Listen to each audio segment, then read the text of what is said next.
आशा करता हूँ आप लोग बहुत अच्छे होंगे। नमस्कार साथियों, स्वागत है आप सभी का अपने YouTube channel AI stock market analysis month.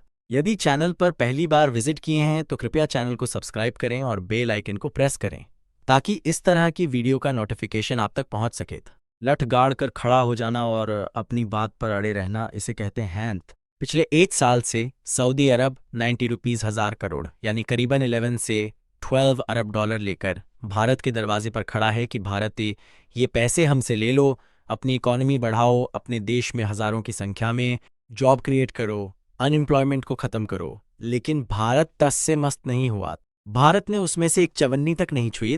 क्यों? क्योंकि हम चाहते थे कि ये पैसा भारत तो आए, लेकिन भारत की शर्तों पर, भारत के जो हित हैं उनके अनुसार आए। और हमें जो लालच दिया जा रहा है $1 अरब डॉलर का, $2 अरब डॉलर का, इसमें हम नहीं पड़ेंगे। हम पैसों से अपनी इज्जत नहीं तोलने वाले। और आप जान के हैरान होंगे कि सिर्फ लालच नहीं दिया गया भारत को। अब से 2 साल पहले सऊदी अरब ने भारत को डराने की भी कोशिश करी। कैसे? ये सारा इन्वेस्टमेंट वो पाकिस्तान के पास ले जाने का ड्रामा करते रहे। पाकिस्तान की अलग अलग सरकारी ऑयल कंपनी को कहा कि हम आपके साथ ये डील करेंगे। पाकिस्तान की सरकार को भी लालच दिया, जिससे कि भारत सरकार को डर लगे कि यार इतना सारा पैसा हमारे देश में आ रहा था, अब हमारे दुश्मन देश के पास जा रहा है, इससे हमें जियोपॉलिटिकली नुकसान होगा। लेकिन भारत डरा नहीं, अड़ग खड़ा रहा, सजग रहा। और आज उसी की बदौलत सऊदी अरब भारत के सामने झुका है, भारत की शर्तों पर मानने को तैयार हो गया है और अब पाकिस्तान जा रहा है। ये सारा इन्वेस्टमेंट जो कि पाकिस्तानी रुपए में बनता है करीबन $3 लाख करोड़ से भी ज़्यादा, और भारतीय रुपए में करीबन 90,000 करोड़, और डॉलर में बात करें तो करीबन 11 से 12 अरब डॉलर, ये अब भारत में इन्वेस्ट होगा। लेकिन ये पूरा मामला है क्या? मैं आपको विस्तार से आसान भाषा में समझाता हूँ।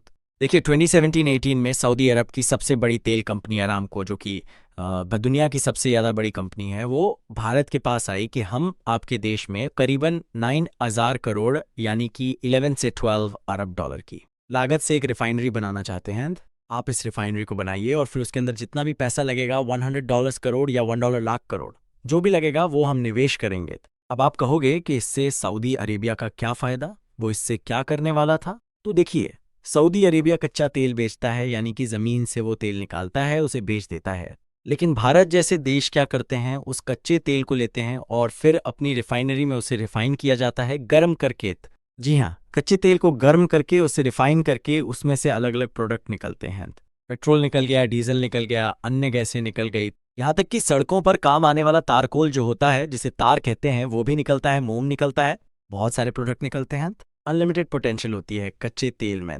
लेकिन सऊदी अरेबिया सिंपल निकाल कर उसे बेच देता है, फिर बाकी देश अपने अपने देशों में रिफाइन करके उसे इस्तेमाल करते हैं। लेकिन भारत क्या करता है कि अपने आप भी इस्तेमाल करता है उस रिफाइंड तेल को, और दुनिया भर के देशों को बेचता भी है। जैसे कि नेपाल के पास ना तो इतना पैसा है, ना ही इतने रिसोर्सेज हैं कि वो खुद से एक रिफाइनरी बना सके। तो भारत अपने देश में कच्चे तेल को मंगाता है, उससे पेट्रोल डीजल निकाल कर नेपाल की ज़रूरत अनुसार उसे बेचता है, और उससे जो भी प्रॉफिट होता है वो सरकार के पास जाता है, सरकार देश के काम में उसे लगाती है। और सिर्फ नेपाल का मैंने एग्जाम्पल दिया, बहुत सारे और देश अंदर सऊदी अरब से जो कच्चा तेल है वो लाया जाए और फिर उसे रिफाइन करके महंगे दामों में दुनिया भर को बेचा जाए।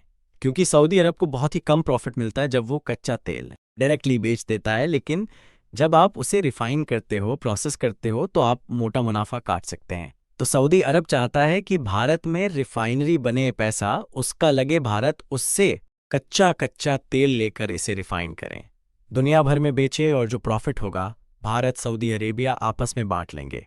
लेकिन इसकी कुछ ऐसी शर्तें हैं जो भारत के हितों के परे हैं, भारत उन्हें एक्सेप्ट नहीं कर सकता। लिटरली उन शर्तों से भारत इस रिफाइनरी में सब कुछ मैनेज करेगा, सब कुछ हमारे जिम्मे होगा, और फिर भी हमें मुश्किल से कुछ ही हासिल हो पाएगा, जो भारत नहीं चाहता। भारत पार्टनर वाला बिहेवियर चाहता है, गुलामों वाला नहीं, क्योंकि हम भारत हैं, पाकिस्तान नहीं। इसीलिए भारत ने साफ कह दिया था तभी कि जी देखिए, हिस्सेदारी होगी तो आधे आधे की होगी, पार्टनर्स की तरह गुलामों और मालिकों वाला काम नहीं चलने वाला। लेकिन सऊदी अरेबिया पीछे हटने को तैयार नहीं था। अब से 2-2.5 साल पहले उन्होंने हमें डराने की कोशिश करी कि देखो, तुम नहीं लोगे तो हम पाकिस्तान को दे देंगे। ये इन्वेस्टमेंट और पाकिस्तान की सरकारी ऑयल कंपनी से बात भी करनी शुरू कर दी थी। पाकिस्तान को तो आप जानते ही हैं, वो तो पैसे के लिए किसी के सामने भी कोई भी बात मानने को तैयार हो जाते हैं। ठीक वही हो रहा था। लेकिन भारत को पता था कि सऊदी अरेबिया कुछ भी कर लें, कोई भी रणनीति अपना लें, पाकिस्तान कभी भी भारत को रिप्लेस नहीं कर सकता, क्योंकि भारत दुनिया का एकमात्र देश है जो अच्छे संबंध अमेरिका और रूस दोनों के साथ रखता है। इसके कारण हम दुनिया में किसी को भी ये ऑयल रिफाइन बेच सकते हैं। पाकिस्तान की ये कैपेसिटी नहीं है। एक बार अमेरिका से कोई धमकी आएगी, पाकिस्तान डर जाएगा। इसीलिए भारत की जियोपॉलिटिक्स का फ़ायदा उठाना चाहता था सऊदी अरेबिया, वरना रिफाइनरी तो वो अपने देश में ही बना लेता। और इसीलिए अंततः अब सऊदी अरेबिया को भारत की शरण में आना पड़ा है। आप अपनी स्क्रीन पे देखिए, रिपोर्ट आ रही है कि आने वाले 3 से 4 महीनों में पीएम मोदी सऊदी अरब की यात्रा पर जाएंगे, और उससे पहले आरामको, जो कि सऊदी अरब की सबसे बड़ी तेल कंपनी है, वो भारत के साथ एग्रीमेंट करना चाहती है। और ये इन्वेस्टमेंट या तो महाराष्ट्र में होगा या फिर आंध्र प्रदेश में। और इसीलिए इस समय दोनों जो अथॉरिटीज़ हैं, सऊदी भी और भारत की अथॉरिटीज़, आपस में तेज़ी से बातचीत कर रही हैं, और आने वाले कुछ ही हफ्तों में वो एक एग्रीमेंट पर पहुंचना चाहती है, ताकि पीएम मोदी और सऊदी अरेबिया के किंग जब मिले तो दोनों एग्रीमेंट साइन करें और इस डील को आगे बढ़ा दें। जिसके बाद होगा ये कि भारत को मिलेंगे 11 से लेकर 12 बिलियन, जो कि भारत के अंदर दुनिया की one of the biggest oil refinery को लगाने में काम आएंगे। और उस ऑयल रिफाइनरी से भारत ना सिर्फ जमकर मुनाफा काटेगा, बल्कि हज़ारों की संख्या में लोगों को नौकरियां भी मिलेगी। इतना ही नहीं, सबसे बड़ा फ़ायदा ये भी है कि इस डील के बाद सऊदी अरेबिया और ज़्यादा निर्भर होगा रेवेन्यू के लिए भारत पर, जिससे कि उसके संबंध भारत के साथ और बेहतर होंगे और वो भारत पर निर्भर भी होगा। इसके अलावा एक फ़ायदा हमने ये भी कर दिया है कि हमने सऊदी अरेबिया की जो इन्वेस्टमेंट की खबरें आ रही थी कि जी पाकिस्तान में 11 अरब 12 अरब, उन खबरों को भी नेस्तनाबूद कर दिया है। और पाकिस्तान के जो सपने थे बड़े बड़े इस डील को लेकर, इन्हें भी चकनाचूर कर दिया है। और जिन लोगों को अंदेशा था कि भारत सरकार बेवकूफ़ी कर रही है, हमें सऊदी की शर्त मान लेनी चाहिए, वरना डील पाकिस्तान को चली जाएगी, उनके मुंह भी बंद हो चुके हैं। इसके अलावा दुनिया को हमने एक कड़ा मैसेज भी दे दिया है कि भारत वो देश नहीं जो पैसों के सामने अपने मूल्यों से समझौता कर ले और पूंछ हिलाते हुए पाकिस्तान की तरह गुलामी करना शुरू कर दे। पैसे हमारे मान को नहीं डगमगा सकते।